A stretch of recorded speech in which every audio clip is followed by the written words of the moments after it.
अस्सलाम वालेकुम। मेरा नाम डॉक्टर इमरान लाशारी है। मैं लिया में as a chest physician practice करता हूँ। पिछले कुछ दिनों से नोट किया है कि अपर रेस्पिरेटरी ट्रैक इन्फेक्शन के साथ पेशेंट्स की रेशो जो है वो बहुत ज़्यादा बढ़ गई है, जिसमें बुखार, नज़ला ज़ुकाम, नाक का बंद हो जाना, छींकें बहुत ज़्यादा आना, खांसी के साथ सफ़ेद रंग का बलगम, जिस्म में बहुत ज़्यादा दर्द और सर दर्द के साथ मरीज़ मरीज़ आ रहे हैं।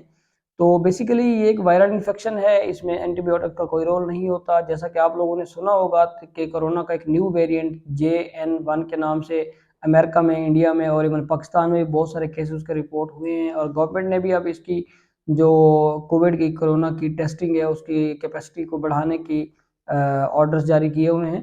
तो इस तरह के मरीज़ों में एंटीबायोटिक्स का कोई भी रोल नहीं होता। मरीज़ जब हमारे पास आते हैं, उनकी जो सबसे बड़ी एक कंप्लेंट होती है, वो कहते हैं कि हम एंटीबायोटिक तो खा रहे हैं लेकिन ठीक नहीं हो रहे। तो इस तरह का जो बुखार है वो 3-4 दिन 5 दिन बाद अपने आप उतर जाएगा। हम इस तरह के मरीज़ों की जो कंप्लेंट्स हैं उसको इस तरह देखते हैं कि उसकी जो एक्टिव इश्यूज़ हैं उनकी दवाई देते हैं, सिम्प्टोमेटिक रिलीफ देते हैं। जैसा कि अगर खांसी है तो पेशेंट की कफ हमने रोकनी है, अगर नज़ला ज़ुकाम है या नाक बंद है उसकी दवाई, या बुखार हो रहा है तो उसके लिए हम पैरासिटामोल वगैरह देते हैं।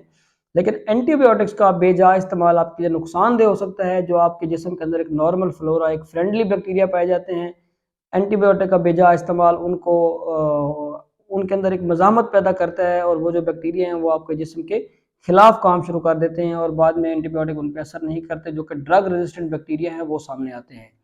तो इस तरह के जो मरीज़ हैं वो एंटीबायोटिक बिल्कुल ना लें, अपने डॉक्टर को कंसल्ट ज़रूर करें, ताकि अगर बुखार की कोई वजह और है तो उसको भी टाइम पे जांचा जा सके और उसको ट्रीट किया जाए। अदरवाइज़ जो वायरल इन्फेक्शन है, इन्होंने अपने टाइम पे खुद ठीक होना होता है, जब सिम्टोमेटिक ट्रीटमेंट देनी होती है। इनसे बचने के लिए आप लोग घर से कम बाहर जाएँ, और अगर जाना पड़ता है तो मास्क का इस्तेमाल करें। लोगों से मेल-जोल अगर रखते हैं तो फिर घर वापस आके आप हाथ धोएँ, पानी ज़्यादा से ज़्यादा इस्तेमाल करें, और पानी गर्म पिएँ, ठंडा पानी बिल्कुल ना पिएँ। और अगर कोई इस तरह के इन्फेक्शन से इन्फेक्ट हो जाता है तो उसको चाहिए कि वो थोड़ा-सा आइसोलेट हो जाए बाकी लोगों को, ताकि इसका मसला ना हो और वो इन्फेक्ट ना हो। तो इस इन्फेक्शन की जो चेन है उसको रोकने के लिए कम से कम मिलाप रखें लोगों के साथ, और घर से आना-जाना ज़रा कम करें। फॉग, स्मोक वगैरह में जाने से अवॉइड करें, और सर्दी से खुद को बचाएँ। बहुत शुक्रिया।